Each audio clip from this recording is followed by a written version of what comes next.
ಕಲಬುರಗಿ ನಗರದಲ್ಲಿ ಕಾಂಗ್ರೆಸ್ ಪಕ್ಷದ ಮಹಿಳಾ ನಾಯಕಿಯರಿಂದ ಮಹಿಳಾ ಮೀಸಲಾತಿ ಜಾರಿಗೊಳಿಸುವಂತೆ ಆಗ್ರಹಿಸಿ ಬಿಜೆಪಿ ವಿರುದ್ಧ ಪ್ರತಿಕೃತಿ ದಾನ ಮಾಡುವ ಮುಖಾಂತರ ಪ್ರತಿಭಟನೆ ಮಾಡಿ ಆಕ್ರೋಶ ಹೊರಹಾಕಿದ್ದಾರೆ. ಕಲಬುರಗಿ ನಗರದ ಜಿಲ್ಲಾಧಿಕಾರಿಗಳ ಕಚೇರಿ ಎದುರು ಪ್ರತಿಕೃತಿ ದಾನ ಮಾಡುವುದರ ಮುಖಾಂತರ ಹಾಗೂ ಜಶೋದಾಬೇನ್ ಅವರ ಭಾವಚಿತ್ರ ತೋರಿಸುವ ಮುಖಾಂತರವಾಗಿ ಮೋದಿ ಸರ್ಕಾರದ ವಿರುದ್ಧ ಧಿಕ್ಕಾರಕ್ಕೆ ಹೋಗಿ ಆಕ್ರೋಶ ಹೊರಹಾಕಿದ್ರು.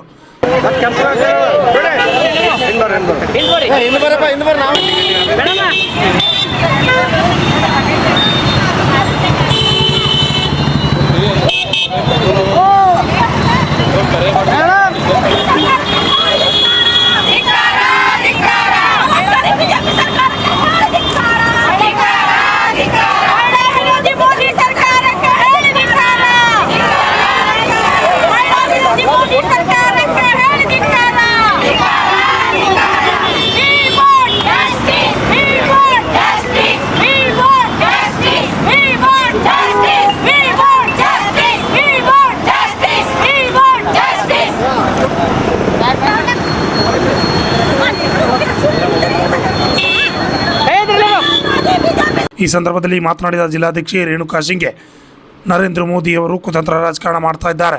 ಅಲ್ಲದೆ ಮಹಿಳಾ ಮೀಸಲಾತಿ 2023ರಲ್ಲಿಯೇ ಅನುಮೋದನೆಗೊಂಡಿದೆ. ಆದರೆ ಮಹಿಳಾ ಮೀಸಲಾತಿ ಜೊತೆಗೆ ಡಿಲಿಮಿಟೇಷನ್ ಸೇರಿಸುವ ಹುನ್ನಾರ ಮಾಡಿದ್ದು ಇದು ಸರಿಯಾದ ವಿಷಯ ಇಲ್ಲ ಎಂದು ವ್ಯಕ್ತಪಡಿಸಿ, ಕೇವಲ ಮಹಿಳಾ ಮೀಸಲಾತಿ ಜಾರಿಗೆ ತರಬೇಕು, ಕಾಂಗ್ರೆಸ್ ಮಹಿಳಾ ಮೀಸಲಾತಿ ವಿರೋಧಿಯಲ್ಲ ಎಂದು ಕಿಡಿಕಾರಿದ್ದಾರೆ. ಪ್ರಕ್ರಿಯೆ ಕುರಿತು ನಾವು ಇವತ್ತು ಉಗ್ರವಾದಂಥ ಪ್ರತಿಭಟನೆ ಮಾಡಿದ್ದೀವಿ. ನೋಡಿ ಸರ್, ಈ ಮಸೂದೆ ಮಹಿಳಾ ಮೀಸಲಾತಿ ಬಿಲ್ ಏನದ 2023ರಲ್ಲೇ ಇದು ಸಂಸತ್ತಿನ ಎಲ್ಲ ಸರ್ವ ಸದಸ್ಯರು ಸರ್ವರ ಒಂದು ಒಪ್ಪಿಗೆ ಮೇರೆಗೆ ಅನುಮೋದನೆಗೊಂಡಂಥ ಇದು ಕಾಯ್ದೆ ಇತ್ತು. ಇದನ್ನು ನಮ್ಮ ಗೌರವಾನ್ವಿತ ರಾಷ್ಟ್ರಪತಿಗಳಾದ ಗೌತಮಿ ಮುರ್ಮು ಮೇಡಮ್ ಅವರು ಕೂಡ ಇದಕ್ಕೆ ಸಿಗ್ನೇಚರ್ ಮಾಡ್ಯಾರ. ಇನ್ನೇನು ನೋಟಿಫಿಕೇಷನ್ ಮಾಡಿ ಜಾರಿಗೆ ತರಬೇಕಾದಂಥ ಸಂದರ್ಭದಲ್ಲಿ ಮಾನ್ಯ ನರೇಂದ್ರ ಮೋದಿ ಅವರು ಈಗ ಮತ್ತೆ ಇದು ಒಂದು ಆಗಲೇ ಹಿಂದೆ ಆಗಿರುವಂಥ ಕಾಯ್ದೆನ ಮತ್ತೊಂದು ಸಲ ಎಷ್ಟು ಸಲ ಇವರು ಆ ಬಿಲ್ನ ಜಾರಿಗೆ ಮಾಡೋಕ್ಕೆ ಪ್ರಯತ್ನ ಮಾಡ್ತಾರೆ. ಇವರು ಆಗ ಹೋಗೋದಿದು ಹಳೇದದ.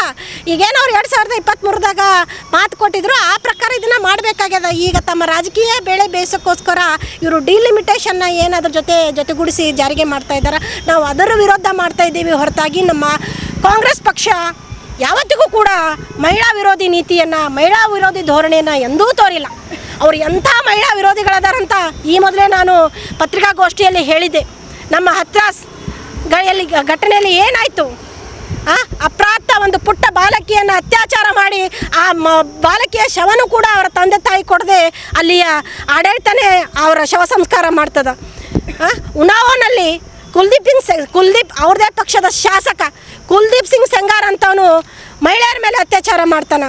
ನಮ್ಮ ದೇಶಕ್ಕೆ ಅತಿ ಹೆಚ್ಚು ಒಲಿಂಪಿಕ್ ಚಿನ್ನದ ಪದಕಗಳನ್ನು ತಂದುಕೊಂಡಂಥ ನಮ್ಮ ಸಹೋದರಿಯರು ಕುಸ್ತಿಪಟುಗಳ ಮೇಲೆ ಲೈಂಗಿಕ ಶೋಷಣೆ, ಬ್ರಿಜ್ ಭೂಷಣ್ ಸಿಂಗ್ ಎನ್ನುವಂಥ ಒಬ್ಬ ಅವಿವೇಕಿ ಲೈಂಗಿಕ ಶೋಷಣೆ ಮಾಡಿದಾಗ ಅವರು ಕೂಡ ಆ ವಿಷಯದ ಬಗ್ಗೆನೂ ಕೂಡ ಮಾನ್ಯ ಮೋದಿಜಿಯವರಾಗಲಿ ಅವರ ಸಂಪುಟದ ಯಾರೂ ಕೂಡ ತುಟಿ ಪಿಟಿಕನಲ್ಲಿ ಅದರ ಬಗ್ಗೆ ಬಾಯಿ ಪಿಚ್ಚಲ್ಲ.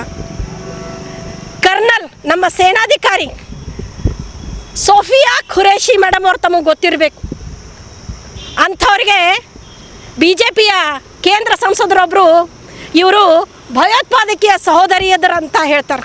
ಸೋಫಿಯಾ ಖುರೇಶಿ ಅವ್ರ ಬಗ್ಗೆ ಇವರು ಭಯೋತ್ಪಾದಕಿಯರ ಸಹೋದರಿ ಅಂತ ಹೇಳ್ತಾರೆ. ಇವರಿಗೆಲ್ಲ ಆವಾಗ ಮಹಿಳಾ ಇದು ಕಾಣಿಸ್ಲೇ ಇಲ್ವಾ?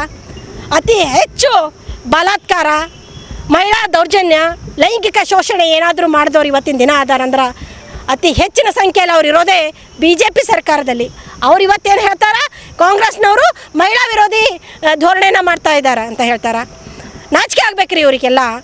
ಯಾರು ಗ್ರಾಮ ಪಂಚಾಯತಿ, ತಾಲೂಕ್ ಪಂಚಾಯತಿ, ಜಿಲ್ಲಾ ಪಂಚಾಯತಿಗಳಿಗೆ ಮೊಟ್ಟ ಮೊದಲ ಬಾರಿಗೆ ಮಹಿಳೆಯರಿಗೆ ಮೀಸಲಾತಿ ತಂದುಕೊಟ್ಟು ಇವತ್ತು 4 ಲಕ್ಷಕ್ಕಿಂತ ಹೆಚ್ಚು ಮಹಿಳೆಯರು ಗ್ರಾಮ ಪಂಚಾಯತಿ ಅಧ್ಯಕ್ಷರಾಗಿದ್ದಾರಲ್ರಿ. ಯಾರು ಕೊಡುಗೆ? ಅವತ್ತು ಮೋದಿಯವರಿದ್ರ ಅವತ್ತು. ಇವ್ರಿಗೆ ಅಲ್ಲ ಬ್ರದರ್, ಇವರು ಎಷ್ಟು ಸಲ ಏನಂತಾರೆ ಬಿಡುಗಡೆ ಮಾಡಿದಾರ ಇಲ್ಲನ್ನೇ ಮತ್ತೆ ಬಿಡುಗಡೆ ಮಾಡ್ತಾರ. ಉದ್ಘಾಟನೆ ಮಾಡಿದ್ರು ಬಿಡ್ಲಿಂಗೆ ಎಷ್ಟು ಸಲ ಉದ್ಘಾಟನೆ ಮಾಡ್ತಾರೆ ಇವರು.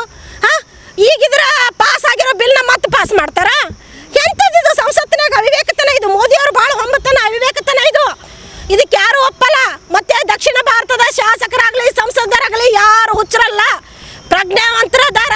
ಇವ್ರಿಗೆ ಯಾರು ಮೋದಿ ಅವರು ಪಾಗಲ್ ಮಾಡೋ ಅವಶ್ಯಕತೆ ಇಲ್ಲ. ಎಲ್ಲರೂ ಪ್ರಜ್ಞಾವಂತರದಾರ. ಮೋದಿ ಅವ್ರಿಗೆ ಗೊತ್ತಿತ್ತು ಅವ್ರದ್ದು 2/3 ಮೆಜಾರಿಟಿ ಸಿಗಲ್ಲ, ಈ ಬಿಲ್ ಆಗಲೇ ಪಾಸ್ ಆಗ್ಯದ, ಇದಕ್ಕೆ ಮತ್ತೊಂದು ಸಲ 2/3 ಮೆಜಾರಿಟಿ ಸಿಗಲ್ಲ ಅಂತ ಗೊತ್ತಿದ್ರು ಕೂಡ ಈ ಬಿಲ್ ಬಿದ್ದು ಹೋಗ್ತದ, ಈ ಮಸೂದೆ ಬಿದ್ದು ಹೋಗ್ತದ ಅಂತ ಗೊತ್ತಿದ್ರು ಕೂಡ ಉದ್ದೇಶಪೂರ್ವಕ ಅವರು ಈ ಬಿಲ್ನ ಸಂಸತ್ತಿನಲ್ಲಿ ಮತ್ತೆ ಧ್ವನಿ ಪ್ರಸ್ತಾಪ ಮಾಡ್ತಾರೆ. ಎಂಥ ನಾಚಿಕೆಗೇಡಿನ ಸಂಗತಿ ರೀ ಇದು. ಈಗ ಯಾಕೆ ನಾವು ನಮ್ಮ ದಕ್ಷಿಣ ಭಾರತೀಯರಿಗೆ ಅನ್ಯಾಯ ಆಗ್ತದೆ ಅಂತ ಸ್ಪಷ್ಟವಾಗಿ ಗೊತ್ತಿದ ಮೇಲೆ ನಾವು ಯಾಕ್ರಿ ನಮ್ಮ ಸಂಸದರು ಯಾಕ್ರಿ ಅವ್ರ ಜೊತೆ ಕೈ ಸೇರಿಸ್ಬೇಕು, ಯಾಕೆ ಕೈ ಜೋಡಿಸ್ಬೇಕು? ಸರ್ 23ರಲ್ಲಿ ಬಿಲ್ ಪಾಸ್ ಆಗ್ಯದಂತ ಕೂಡ ನೀವೇ ಹೇಳ್ತೀರಿ. ಹೌದು, ಇದು ಕೂಡ ಮಹಿಳಾ ಮಸೂದೆ ವಿರೋಧ ಎಲ್ಲ ಇದು ಮೋದಿಯರ ಕುತಂತ್ರ. ಇವರು ನಾಟಕ ಮಾಡ್ತಾ ಇದ್ದಾರೆ. ನಮ್ಮ ಭಾರತದ ಇಡೀ ಮಹಿಳಾ ಸಂಕುಲವನ್ನ ಇವರು ಅವಮಾನ ಮಾಡಿಸ್ತಾ ಇದ್ದಾರೆ, ಅವಮಾನಗೊಳಿಸ್ತಾ ಇದ್ದಾರೆ. ಮಹಿಳಾ ಮೀಸಲಾತಿ ಹೆಸರು ಮೇಲೆ ತಮ್ಮ ರಾಜಕೀಯ ಬೇಳೆ ಬೇಯಿಸ್ತಾ ಇದ್ದಾರೆ. ಅವ್ರೇನು 23ದಾಗ ಏನಂತಾರೆ 2011 ಜನಗಣತಿ ಪ್ರಕಾರ ನಾವು ಮೀಸಲಾತಿ ಜಾರಿಗೆ ಮಾಡ್ತೀವಿ ಅಂತ ಹೇಳಿದ್ರು. ಅಷ್ಟು ಮಾಡಿದ್ರೆ ಓಕೆ ಆಯ್ತು. ಮತ್ತೆ ಈಗ ಬಂದು ಡಿಲಿಮಿಟೇಷನ್ ಯಾಕೆ ಸೇರಿಸಿದ್ರು ಇವ್ರು ಅದ್ರಾಗ? ಬಿಜೆಪಿ ಮುಖಂಡರು 2026ಕ್ಕೆ ಡಿಲಿಮಿಟೇಷನ್ ಮಾಡಲೇಬೇಕಾಗಿತ್ತು, ಮಾಡ್ತಿದೀವಿ ಅಂತ ಹೇಳಿದ್ದಾರೆ. ಅರೆ ಇದು 23ರಲ್ಲಿ ಇದ್ರಾಗ ಯಾಕೆ ಹಾಕಿಲ್ಲ ಅವರು? ಹಾಕ್ಬೇಕಾಗಿತ್ತು, ನೋಟಿಫಿಕೇಶನ್ ಅಲ್ಲಿ ಮೊದಲೇ ಹೇಳಬೇಕಾಗಿತ್ತು. ಈಗ ಇವ್ರದ್ದು ಇನ್ನೊಂದು ಏನು ಕುತಂತ್ರ ಏನು ಗೊತ್ತಾ? ಈಗ ನಿನ್ನೆ 26ರಲ್ಲಿ ಏನು ಮಾಡಿದ್ರಲ್ಲ, ನಿನ್ನೆ ಮಹಿಳಾ ಮಸೂದೆ ಏನದು ಬಿಲ್ ಫೇಲ್ ಆಯ್ತಲ್ಲ, ಆ ಬಿಲ್ಲಿನ ಅಂಗೀಕಾರ 2034ಕ್ಕೆ ಜಾರಿಗೆ ಮಾಡ್ತಾರಂತ. ನಮಗದು ಗೊತ್ತೇ ಇಲ್ಲ. ಈಗಲ್ಲ, ಇದು 2026ರಲ್ಲಿ ಆಗಲ್ಲಂತ್ರಿ. ಇದು 2034ರಲ್ಲಿ ಜಾರಿ ಮಾಡ್ತೀವಿ ಅಂತ ಹೇಳ್ತಾರೆ. ಎಷ್ಟು ಮಹಿಳೆಯರನ್ನ ಇವರು ಶೋಷಣೆ ಮಾಡ್ತಾರೆ, ಎಷ್ಟು ಮಹಿಳೆಯರ ಸ್ವಾತಂತ್ರ್ಯವನ್ನು ಹತ್ತಿಕ್ತಾರ, ಎಷ್ಟು ಮಹಿಳಾ ಪ್ರಾತಿನಿಧ್ಯದ ವಿರುದ್ಧ ನಡ್ಕೋತಾ ಇದ್ದಾರೆ ಇವರು. ನಾಚಿಕೆ ಆಗ್ಬೇಕು ಇವರಿಗೆ ಈ ರೀತಿ ಸುಳ್ಳು ಹೇಳಿ ಮಹಿಳೆಯರ ಹೆಸರ ಮೇಲೆ. ನಮ್ಮ ಆಗ್ರಹ ಏನು, 2023 ಸೆಪ್ಟೆಂಬರ್ 28ನೇ ತಾರೀಕು ಮಹಿಳಾ ಮಸೂದೆ ಏನಾಯ್ತಲ್ಲ, ಆ ಬಿಲ್ ಯಾವುದೇ ಷರತ್ತುಬದ್ಧ ಇದು ಇರಲಾರ್ದೆ, ತಕರಾರು ಇಲ್ಲದೆ ಅದು ಇವತ್ತೇ ಜಾರಿಗೆ ಆಗಬೇಕು, ಈಗಲೇ ಜಾರಿಗೆ ಆಗಬೇಕು. ಇದು ನಮ್ಮ ಹಕ್ಕೊತ್ತಾಯ. 2023 ಸೆಪ್ಟೆಂಬರ್ 28ನೇ ತಾರೀಕು ಏನು ಬಿಲ್ ಇವರು ಇದು ಮಾಡ್ಯಾರ, ಅದು ಇಮಿಡಿಯೇಟ್ ಇಂಪ್ಲಿಮೆಂಟ್ ಮಾಡಬೇಕು. ಮಾನ್ಯ ಮೋದಿಜಿಯವರು ಇವತ್ತೇ ಮಾಡಬೇಕು, ಈಗಲೇ ಮಾಡಬೇಕು. ಇದು ನಮ್ಮ ಹಕ್ಕೊತ್ತಾಯ. Okay, thank you. ಮಾತಾಡ್ರಿ. Bureau report RJ 32 news, Kalaburagi.